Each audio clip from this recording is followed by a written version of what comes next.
Hey, I'd like to welcome you to another episode of Mission Matters. My name is Adam Torres, and if you'd like to apply to be a guest in the show, just head on over to missionmatters.com and click on Be Our Guest to Apply. All right, so today I have Ronell Castro on the line, and he's co-founder of Swagger. Ronell, welcome to the show.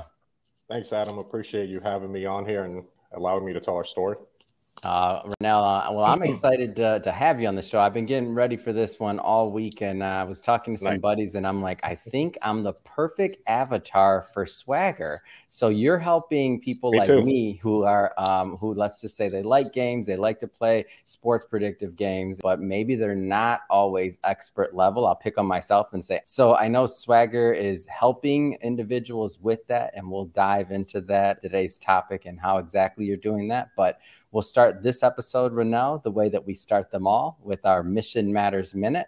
So, Ronell, we at Mission Matters, we amplify stories for entrepreneurs, executives, and experts. That's our mission. Ronell, what mission matters to you? Yeah, I appreciate you asking, because when we started the company, we wanted to make sure that we started from the place of mission. And so what we decided our mission was going to be was to create Swagger as a way to empower sports fans to play fantasy sports with confidence in their ability to win, basically. So that's the mission that we encounter every day, how we're going to empower sports fans to feel like they can actually go in, play, have some fun, and win real money. It's awesome. Great to have you on. And I guess just to get us kicked off here, I mean, where did all this begin with you? Like, how did you get started in business and as an entrepreneur? Well, I mean, I'll tell you how I got started sort of in sports. I mean, I'll kind of go a little back. When I was, I grew up a huge sports fan. I'm from Miami, so all the Miami teams, Dolphins, all that stuff. Yeah. I'm also 6'5". I think I was 6'5" by the time I was like in 9th grade. So I played basketball in high school, obviously. They weren't going to let me walk through the hallways without recruiting me. And so, you know, man, like sports was just my life. Like it just revolved around it. And so very early on, I ended up doing pretty well in school. Like academically, I got scholarships to go to New York University. And when I got there, I sat down with my advisor and she asked me, you know, like, hey, any ideas, majors? What do you think you want to do? Yeah. And I just looked at her and I said, you know, if I can work in sports, I'd be happy. I don't know, journalism, like whatever. And then she said, well, we have this new program. It's called sports management. It combines a business degree with a concentration in sports. What do you think? And I was like, you had me at sports management. Let's go. Right. So I did that in college. They emphasize networking a lot. So I networked, and I was in New York, which is perfect, right? The epicenter. Yeah. So I networked a lot, like from freshman year on. And that's how I kind of have gotten a lot of my opportunities, really has been that way. So kind of second job out of college, I immediately started in the industry, but the second job out of college was at a company called SME Branding, which was one of the top sports branding agencies in the country at the time. They did a lot of the logos you see nowadays in college teams, especially, and they work with pros too. But like the Gator head, when you see like the Gator head on Gator stuff, like they designed that, you know, Penn State, Harvard, a bunch of different schools and colleges. So I got lucky enough to start there. I was in my mid-20s, and that gave me my real kind of branding background. I realized I really love this thing called the brand, building a brand, what it means to people, having it have meaning. It was a small agency, and so I worked directly for the owners, and that's when I got my first taste in entrepreneurship, because even though I didn't own the company, they wanted you to act like you owned the company. And I took on a lot of responsibility. I worked all the time, but I really got a taste for what it's like to really like own your stuff and like everything from the success to the failures, right? Terrific experience. The only reason I ended up leaving there really was because I married young, and my wife and I were both from Miami, and we felt like it was time to kind of come back home and start a family soon and get into those conversations. So I ended up going to Miami, worked at a couple other agencies, but eventually found my way to a place called expressbet.com, which is very relevant to this. It's a sports betting site. At the time, it was sports betting only on horse racing, because it was the only legal form of betting. So the president at ExpressBet was a gentleman named Ron Luneski, who, spoiler alert, he's my partner now. And so Ron he is an interesting guy with a ton of experience in this space. He started back in the late 90s in a company called ubet.com. They were really the first sports betting site, again, horse racing only. but they were a little bit like Uber. You know how Uber launches and the laws are kind of gray area? Yeah. And they're like, we're just going to launch and they're just going to have to like roll with us. UBET was a little bit like that, right? So, you know, they're operating in this sort of like, hey, we know that this form of gambling is legal because you can go to an OTB and place a bet over the phone. So why can't you do it online? Yeah. I mentioned that because Ron and his team really were the ones who worked in a lot of different states to get "and digital," the words "and digital" put into laws that allowed for online gambling to happen, which many years later. This was way back in the 90s. Yeah. Many years later, now you've got gambling what it is today, right? So Ron took that company public. Then he was hired to start a ExpressBet, which he started at zero, built it to a over $100 million business. When I came in, it kind of grew organically, and he really wanted to build out the marketing function in a more, sophisticated way. And so we developed a team.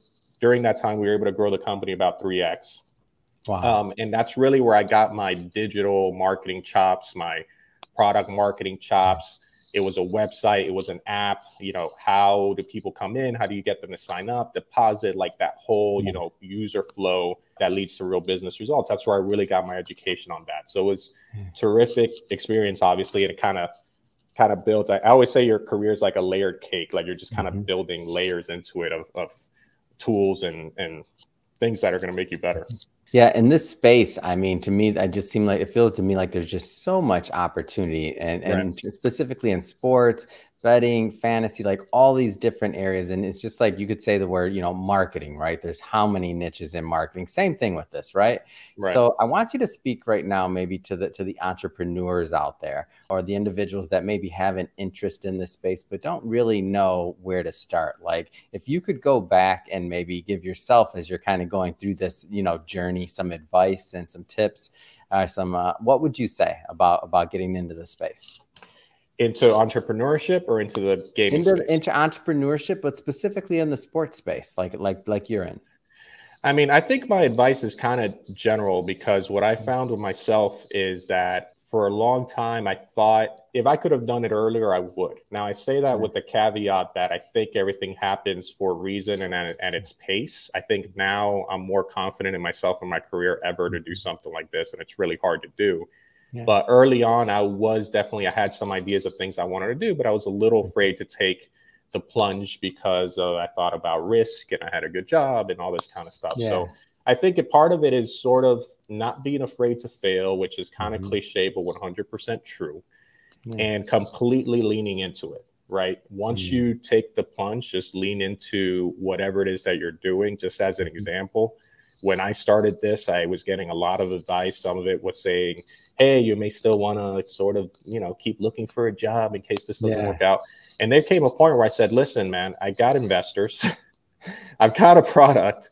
I'm either all in or I'm not. Yeah. So at this point, I'm all in, and we're going to go for this, right? No matter how the day looks. And that's my advice, man. Just, it's scary, but you'll find that once you get into it, you've been doing it for 2 or 3 months. There is no on and off switch. You just like 2 or 3 months later, you realize you're running a company, and it's just like every day's problems and successes. And it becomes normal. What used to be not normal is now normal. Oh, I love the guests I bring on this show. Now I'll tell you right now, because every time I ask a question similar to that, like I feel like anybody that watches this show is like, yeah, I don't want to be an entrepreneur. All I hear is that it's hard, it's tough, and every day something's gonna happen. I'll tell you what, though, it's the truth, though. But everything, I love that you said that, by the way, because I feel like so many like individuals, maybe or platforms, whatever, sugarcoat it, right? Like, oh, it's the dream and do this and that. And I'm like, yeah, my experience as an entrepreneur from anybody I've interviewed hasn't been that it's a smooth ride, right? No, it's not at all. But I'll tell you, in my case, what I always said I wanted to have to start a company to feel good starting a company was 2 things. One was a product that I really believed in, because I'm a terrible salesperson. I can't lie to you, right? Like if I don't believe in something, I can't sell it. So something I really believe in, and I have that here with Swagger.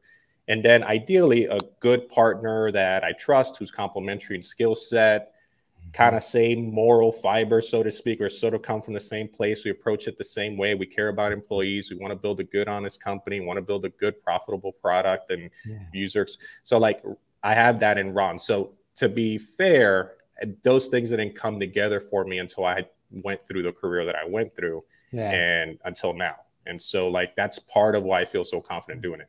But even in the first few days, man, I was scared, and I didn't, you know, I was like, is this what's going to happen? You know?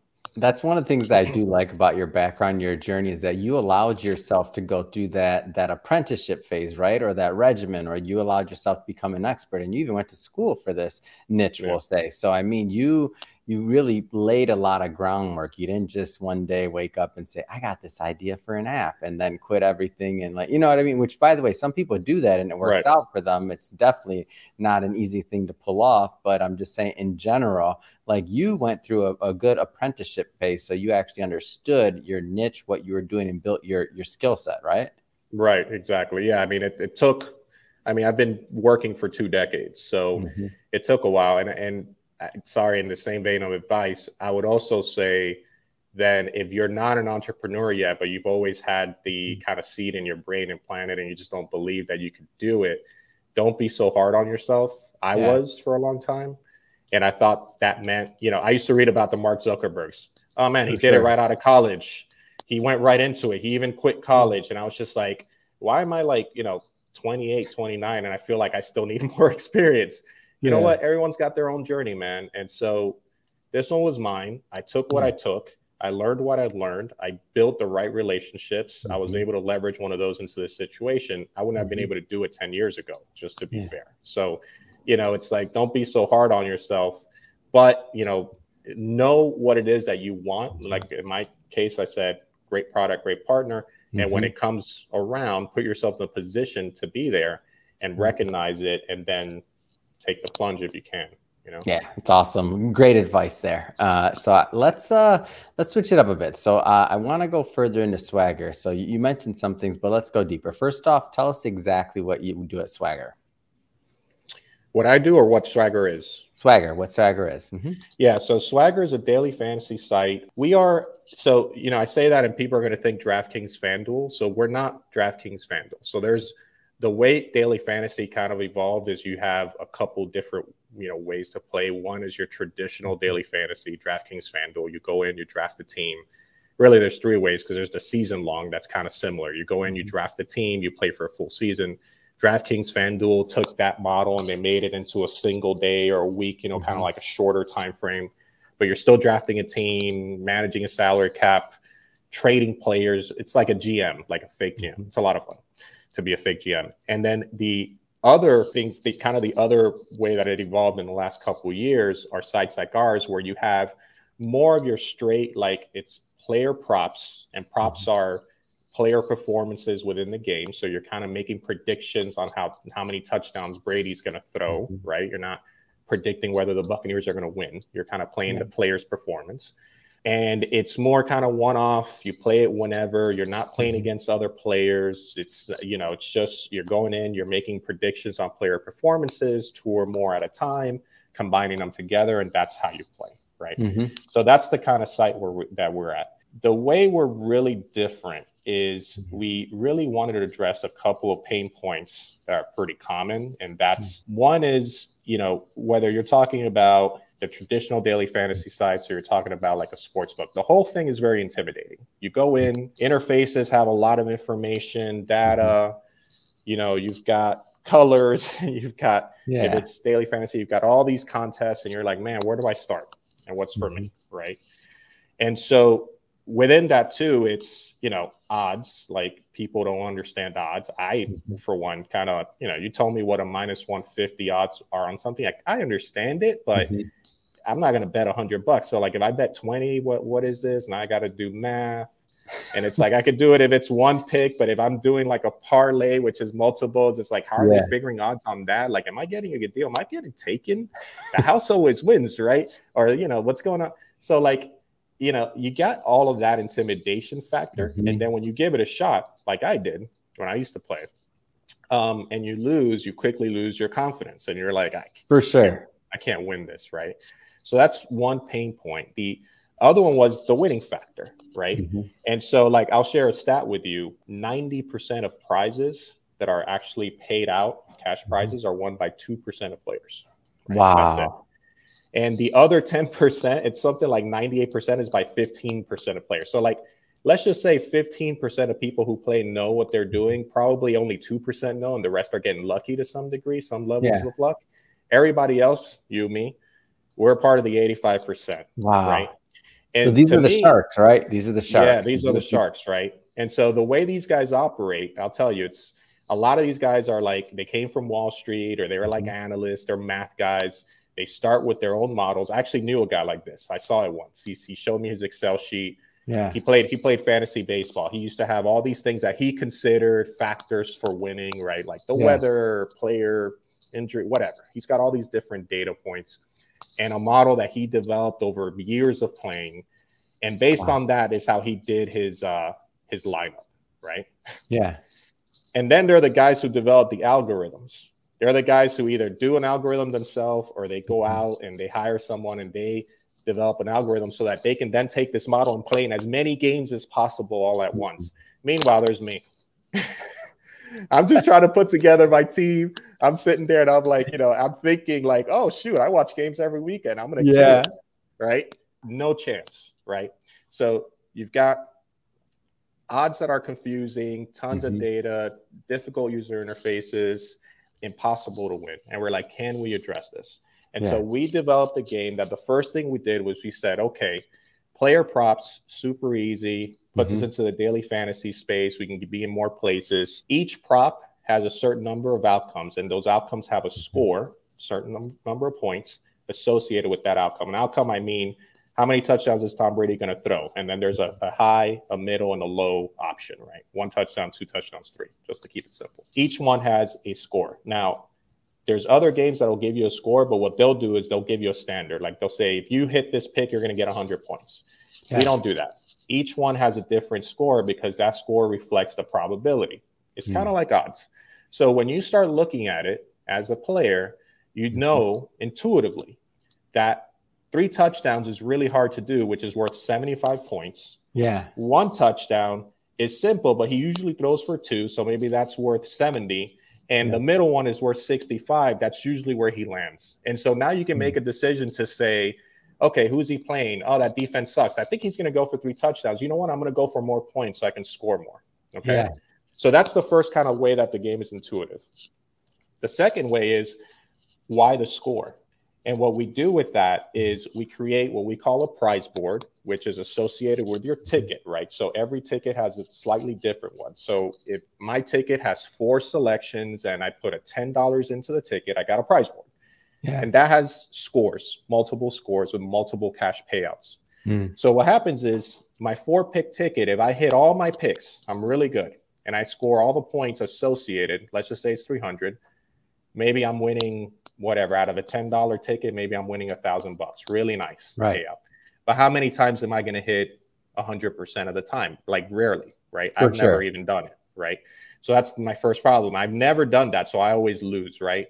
Not here. Because if I hit 2 out of those 4 and it scores me 140 points, now I look at the prize board, I go, oh, 140 points means a $45 payout. Okay, I just won $45. Is $45 changing my life? No. But you know what it is doing? It makes me feel good. I hit 2 out of 4. Maybe next time I'll hit 3 out of 4, whatever. And now I got money. It's also keeping you coming back too. So you're not like in this mode where, I just, flushed my money down the toilet again. I didn't hit them all, right? I always say players who don't win don't stick. And so I'm trying to create a sticky, more sticky game. And so now you've got a chance that you can win some of that money back, right? Or more than you put in, a little bit more, and you can just keep rolling it and keep having fun. You can extend your bankroll. So those are the 2 key ways that we address those pain points. When I first saw the game and I started playing with it myself, I realized that how it worked like pretty quickly. I was like, man, this is awesome. This is what I've been wanting to play for a long time. And I just didn't know that it was out there. It's like Ron brought it to me and showed it to me. He's like, look at what I've been working on. What do you think? And so, that's how we started. Wow.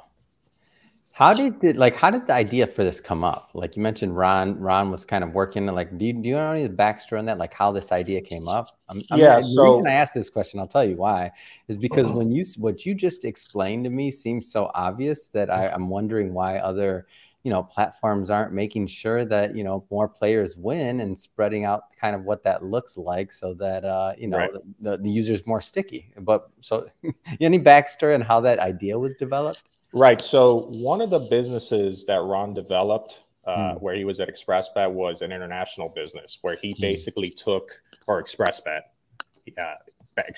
took all the video and data and all the information you need to bet on horse racing, and they sold it B2B to casinos and sports books overseas in Europe. So like if you're a European sports book who over there, like gambling's been legal forever, like they're like in their version of the NASDAQ or their version of, New York Stock Exchange, like among the top 10 companies, a couple of them are gambling companies, right? So, you know, if they wanted to offer horse racing to their users along with soccer and everything else they offer, well, they can go to ExpressBet and we can give it to them in a box. Like within 5 days, they could be up and running. You know, as part of that, he made a connection with another gentleman out there who was running a sports book for a company called BetSun. His name was Steve. And Steve was the one who had the idea for the game. And so around 2018, right around the time I left ExpressBet, Ron, sometime after that, kind of, you know, left as well. And Steve left his job. And the two of them were, sometime after that, they kind of got in touch and they were talking about this. It was Steve's idea. He was developing it and he wanted to bring it to the US market. And so that's how Ron got involved with the game itself. And then kind of brought me in. At the time, he didn't have a brand or anything. It was just like, you know, an engine, a platform. So he was kind of bringing me in as a way to, you know, make that more consumer friendly. Walk me through kind of like the user journey. So I'm brand new. I like take me as an example. So I'm brand new. I'm saying, okay, you know, I watched this interview on Mission Matters. I see Ronell. I'm like, okay, he kind of described me, right? Like I just go in there and I, you know, every once in a while play something and don't necessarily win. I'm definitely in that other end, not the 2%. What does my experience look like? Just walk me through that. Yeah. So, you know, you hit the website, read about us, you decide you want to sign up, you click the sign up button.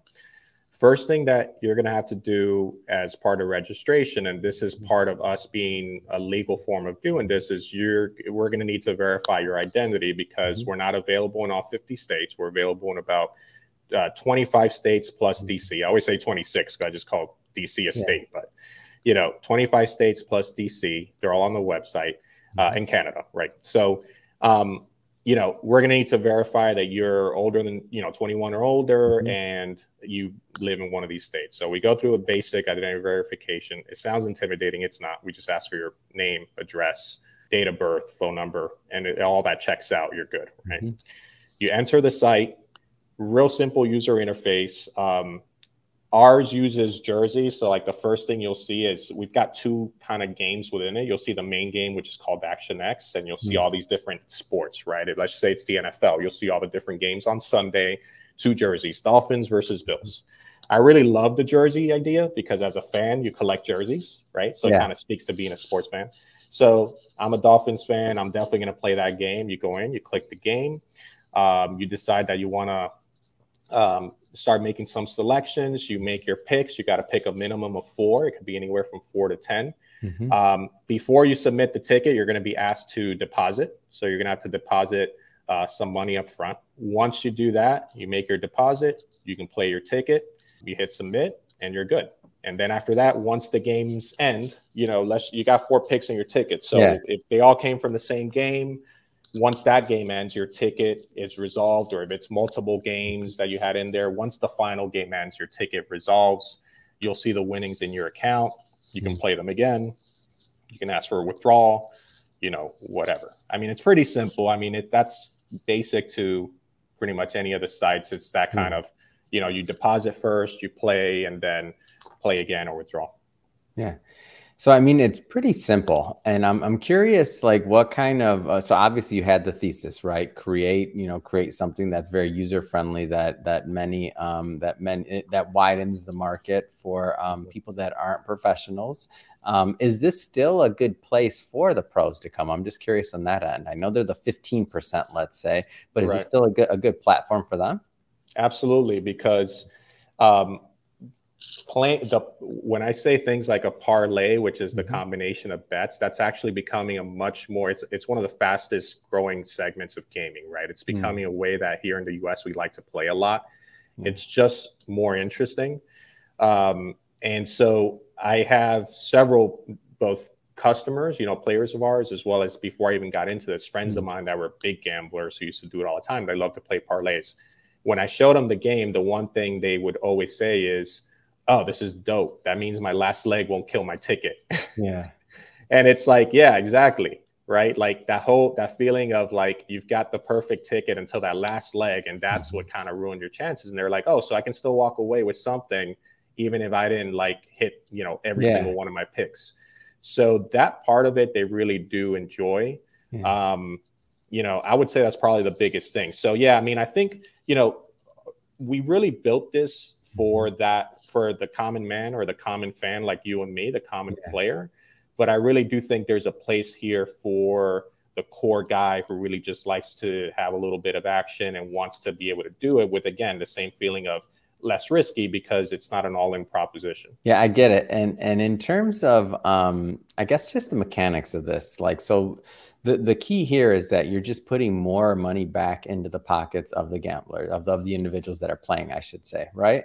Right. Like, that's one of the keys. So then that's what's going to give them that feeling, because like you mentioned, your friends. So you walk away with nothing. At least this way, you walk away with something. Like, that's the key, and that's what's going to keep you playing, and that's what's going to keep you interested. That plus the ease of use for the novice gambler as well. In your point system. I mean, if you combine all of these things, I mean, what's been your feedback so far? Like, what kind of feedback have you gotten so far?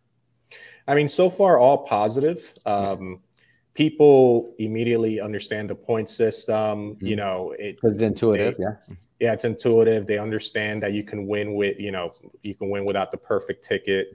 So overall, the feedback's good. To be honest, the only time we get negative feedback is when you get the guy who says, "Oh, I want to bet on the Chiefs," and I tell him, "Well, it's not betting, and it's daily fantasy, and we don't offer end of game because we're not a sports book." So sorry, but really, like, I mean, that's part of the reason why I jumped in is we did a lot of market testing beforehand, and overwhelmingly the feedback we got back was it is cool, it is intuitive. We do need something where we don't have to be in an all-in situation, and I haven't exactly seen anything like it. So it's awesome. It's great. And I'm excited to continue to watch this story unfold. I just have to ask, Ronell, what's next? I mean, what's next for Swagger? Yeah, so the NFL season is upon us. Yes, thank sir. God. It's been, I'll tell you, man, as soon as the Super Bowl is done, I'm one of those people who counts the days. Love football. So football season is upon us. We're ramping up big time at Swagger for it. We're going to have pretty much, you can have props on every single game that's available once the regular season starts.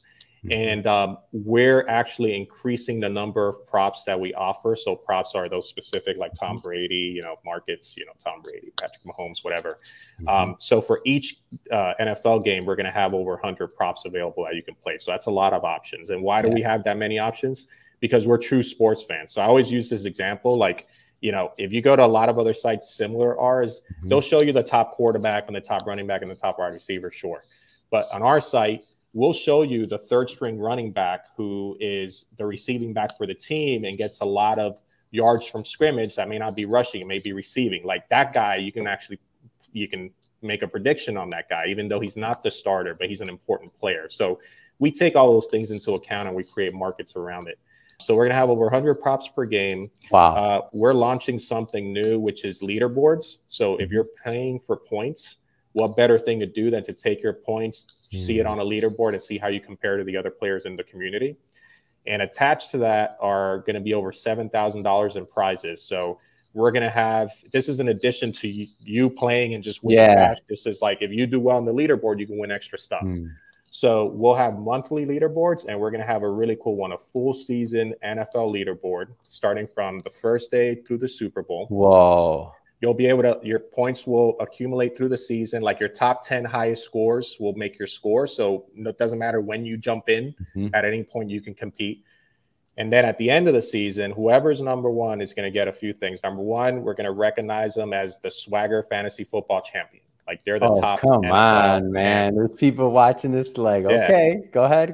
So they're going to get a trophy from Trophy Smack that we're going to get custom made for them. And they're going to get a Pro Football Hall of Fame experience for 2. We're going to give them tickets to the ceremony, the preseason game, and the museum, $1,000 in their account that they can use for travel.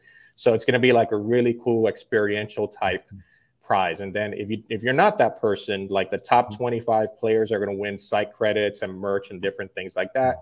And the monthly winner is sort of the same thing. We're going to have site credits, gift cards to like Fanatics, and they can buy sports memorabilia, different things. So that's going to be really cool. And then the last thing I'll mention, anybody who signs up, this is across the board. We put $10 in your account right away. I don't know if you hear that. You put $10 into your account right away. So you can try us out, you know, risk-free. And then once you deposit, we'll match 100% of your deposit up to $100. So when you make your first deposit, $10, 20, 30, we'll match it. And you have a lot of house money that you can play with at that point and continue to win off of. So, man, that's awesome. And so if somebody wants to get involved or to play, like what's the best way for them to do it? Yeah, so go to www.playwithswagger.com. So the website is playwithswagger.com. We don't have an iOS or Android app yet. We're working on that. So right now it's a website experience. And when you go there, you can download a web app directly from the site. So it's an app experience. And then you just sign up. After that, it's pretty intuitive. So just go to www.playwithswagger.com is the site. Fantastic. And we'll put all that information in the show notes so that players can just really go on and click on the link and head right on over.